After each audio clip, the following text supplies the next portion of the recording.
एवढ्या सगळ्या साड्या आता सगळ्या मिक्स आहे. या अशा ह्याच्यामध्ये मी ठेवत असते हे असे.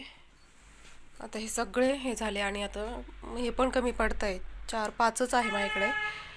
आणि बाकीच्या अशा ज्या सिल्क साड्या वगैरे आहेत तर कुठे ठेवायच्या. आता ह्या सगळ्या पण मी कॉटनच्या सेपरेट, सिल्कच्या वेगळ्या आणि ह्या सगळ्या आता सेपरेट करणार आहे मी. सगळं पण काढले आहेत. हे परकर पण आहे इथे मॅचिंग आणि ब्लाऊज पण आहेत तिकडे भरपूर. बघते आता काय करता येईल ते. नमस्कार, मी कल्याणी स्वागत करते तुमचं सर्वांचं नवीन एका व्हिडिओमध्ये माझ्या यूट्यूब चॅनलवर, ज्याचं नाव आहे मी आणि स्मित. तर व्हिडिओ बघत असेल तर चॅनलला सबस्क्राईब करायला, लाईक करायला विसरू नका. तरी माझ्याकडे अजून बॉडी शेपर वगैरे असं काहीच नाही आहे. सगळे पण असे साधे लूज जे परकर आहेत सगळे तेच आहेत. आणि थोडी साडी फिटिंग वगैरे नेसली ना तर बरोबर शेप येऊन जातो. त्याच्यामुळे अजून नाही मी हे केलं. बघूया. ही साडी मला फक्त मी एकदा नेसलेली हरतालिकेच्या व्रताला आणि धुतलेली पण नाही, काहीच नाही. मला फक्त हे तिचे काठ नाही आवडते मला. हे जे आहेत ना काठ,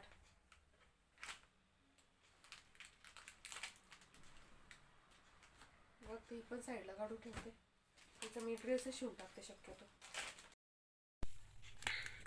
याच्यामध्ये सगळ्या सिंथेटिक साड्या, याच्यामध्ये सगळ्या सुपर नेटच्या साड्या अशा ठेवलेल्या आहे.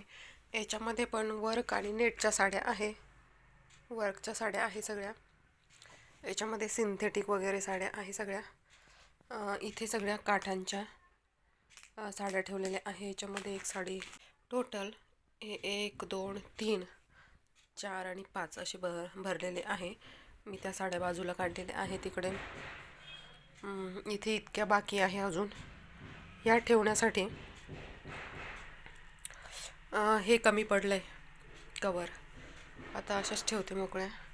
याच्यामध्ये सगळे असे एक्स्ट्राचे ब्लाऊज आहे रेडीमेड वगैरे घेतलेले. ते कुठल्याही साडीवर मॅच करतात. सगळ्या साड्यांवरचे मॅचिंग हे पेटीकोट आहेत. थोडा शेड बदलतो बघा. हा येल्लो आहे, हा थोडासा डार्क येल्लो आहे. मस्टर्ड येल्लो म्हणतो आपण. मस्टर्ड येल्लो जे थोडासा नेटच्या साड्या आहे. नेटच्या साडीवरचा हा आहे थोडा एकदम मऊ आणि मलमल असा टाईप कापड आहे. हा अबोली, लाईट अबोली. इथे डार्क अबोली कलर आहे. हा लाईट झाला. त्यानंतर ऑरेंज आहे आणि हा डार्क ऑरेंज आहे. त्यानंतर हा अबोली आहे आणि त्याच्या खाली अबोलीनंतर हा थोडासा डार्क आहे म्हणजे पिंक कलरच्या. हे 3 शेड झाले अबोलीचे माझ्याकडे. हा एकदम लाईट आहे, हा थोडा डार्क आहे आणि त्याच्या खाली अजून एक थोडा डार्क आहे. अशा पद्धतीचे आहे 3 शेड. हा डार्क ब्ल्यू कलरचा, हा जेवढ्या ब्ल्यू कलरच्या साड्या आहेत त्यांच्यावर तर जातोच. आणि हे कलर तर कॉमन असे पाहिजे असतात. हा व्हाईट कलर नाही आहे, क्रीम कलर आहे. हा पेटीकोट क्रीम कलरचा आहे आणि हा थोडा डार्क क्रीम कलर आहे. ग्रे कलरचा एक पेटीकोट आहे. ग्रे कलर पण पाहिजेच असतो आपल्याला. ग्रे कलर ची साडी असतेच. हा तर ब्ल्यू साडी आपल्याकडे असली म्हणजे पाहिजेच. हा स्काय ब्ल्यू. त्यानंतर ग्रीन पण नाही आहे, मोरपंखी. हा ज्या मोरपंखी साड्या आहेत त्याच्यावर जातं. हा पर्पल साडीवरचा. लाईट पिंक, डार्क पिंक, हा वेगळा थोडासा पिंक, हा नेटच्या साडीवरील पिंक. असे थोडे शेड बदलतात. इथे पोपटी, त्यात हा ग्रीन, मग त्याच्यामध्ये डार्क ग्रीन असे आहेत. तर असे थोडे शेड बदलतात. तर इतके सारे पेटीकोट आहे माझ्याकडे आणि मग बऱ्याच साड्यांवर ते चालून जातात. कपाटावरून झालं माझं आणि दुसरं कुठल्याही प्रकारचं काम करण्याआधी मी सगळ्यात आधी लागलेली आहे जे जाळं जळमट असतं घरामध्ये. आता 8-15 दिवस आले तसं मी बघितलेलंच नव्हतं. थोडंसं 8-15 दिवस दुर्लक्ष झालं तर जाळं घरामध्ये दिसायला लागलेलं होतं. बाकीचं काम सगळं बाजूला ठेवलं, पण जाळं घरामध्ये यायला नको अगोदर तेच मी काढून घेत होते. आणि साड्या कपाट आवरता भरपूर उशीर झालेला होता. तरी पण मला ते म्हणजे सारखं जाणवतंय 8 दिवसांपासून. तर ते म्हणजे बसलं की दिसतं, काही झालं की. पण म्हणून मग म्हटलं अगोदर हेच काम पूर्ण करूया. भिंती पण झाडूनच, माझ्याकडे दुसरं काही नाही, मी झाडूनच जाळं वगैरे काढत असते. तर बघा, भिंतींवर जसं छताला जाळं येतं, तसंच भिंतीवर सुद्धा धुळीचा थर साचलेला असतो. त्याच्यामुळे त्याच्यावरनं पण थोडंसं झाडूने फिरवलं तर धूळ अशी बारीक बारीक कण निघत असतात. म्हणजे खूप फरक पडतो त्याच्यामुळे. खूप वेळ झाला, पूर्ण दिवस त्यातच गेला. आता थोडं वरचं जाळं वगैरे काढलं मी घराला, असं छताला थोडं थोडं दिसायला लागलं होतं. तर घेतला मी हात फिरून, पुन्हा घरं झाडून घेतले. आता थोड्या वेळाने स्मितला आणायला जावं लागेल, म्हणजे किती वेळ झालेली आहे, भरपूर उशीर झालेला आहे. आणि स्वयंपाकाची पण तयारी करावी लागेल. डाळ टाकली मी डब्यामध्ये आणि थकल्यासारखं झालं. आवाज पण बदलला असेल माझा. बाकीचं तर झालं आहे. डबे पण 2-3 घासायचे आहे. मोठे मोठे जे डबे आहे ना, ते खराब दिसायला लागलेले आहे. तर आता मी रोज एक एक एक एक काम आवरायला लागते. जाळं वगैरे काढून घेतलं सगळं, हे झटक पटक करून घेतलं मी थोडं वरती, आणि मग नंतर डबे घासते मी. हे असले कामांना सुद्धा एक एक दिवस द्यावा लागतो. रोजची कामं नुसते केले तर मग बाकीचं घर खूप खराब दिसायला लागतं. दरवाजेसुद्धा खूप खराब दिसत आहेत. दरवाजे खराब झाले, दरवाजांपासून सगळ्या गोष्टी पुसाव्या लागतात, घासाव्या लागतात, क्लिअर करा, तेव्हा ते स्वच्छ दिसतंय.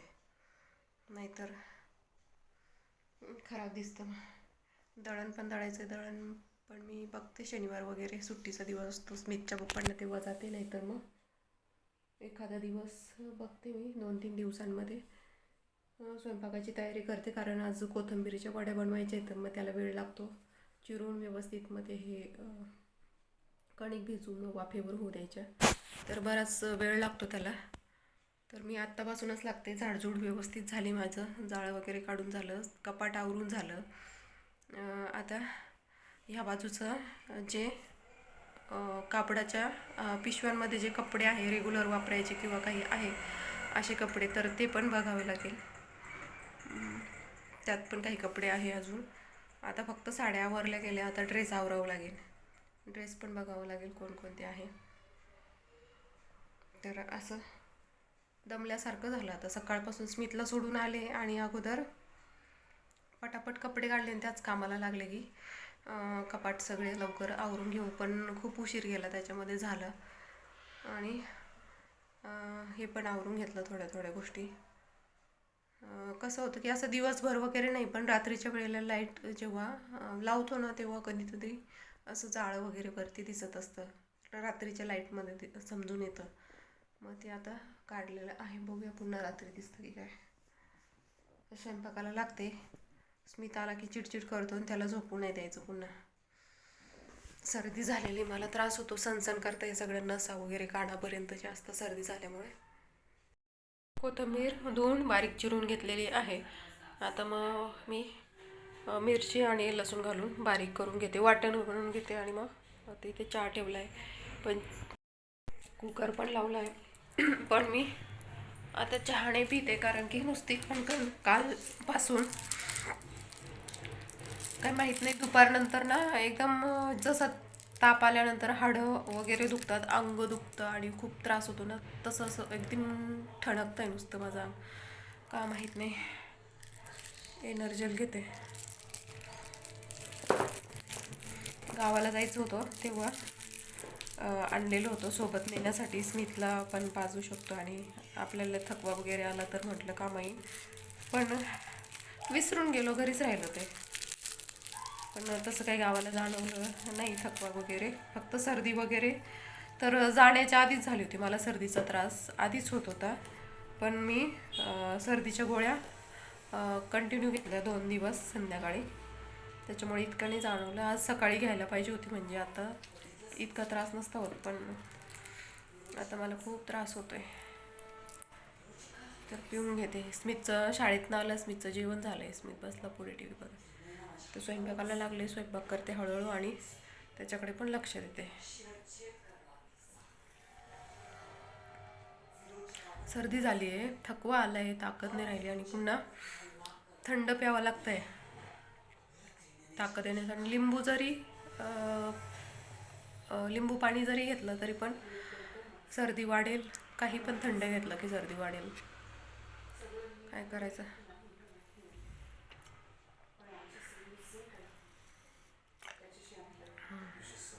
कसं बसलंय. युनिफॉर्म काढायचा अजून. ड्रेस पण चेंज करायचा आहे. हां तू शांत का होता शाळेमध्ये आज. टीचर बोलल्या की स्मित खूप शांत होता. रोज तसा नाही बसत म्हणे तो. बरं नाही आहे का म्हणे स्मितला. हां का रे. तू का शांत होता आज शाळेत.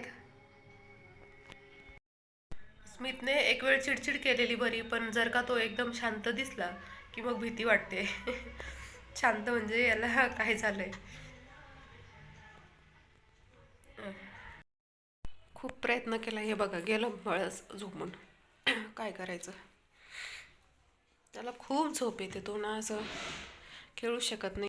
करून बघितलं त्याला जागी ठेवण्यासाठी. कसं झालंय माझं ते. आजारी पडल्यासारखं जाणवतंय ना. खूप त्रास होतोय.